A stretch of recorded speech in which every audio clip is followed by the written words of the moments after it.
How to add categories on Weebly. Hi guys, welcome back. Today I'm giving you a quick tutorial on how to add a site category on Weebly. So let's get into it. You will open up weebly.com and you will land right here. So this is our main editor on Weebly and I have opened up this website. So we can change the category or create a category of a website on Weebly. For that, you will have to go to settings. In settings, just go to general and then scroll down to site category. This is where we can actually add category for the website and we can choose from multiple categories available, such as we have online store, business, portfolio, personal, event, blog, pre-launch, and other. Let's say that it's a portfolio website, then I'm going to select this one.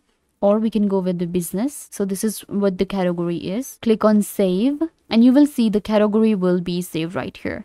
And this is how you can create site categories on Weebly. I hope that I was a big help. Don't forget to give this video a big thumbs up, leave a comment down below, turn on bell notification and subscribe to YouTube channel.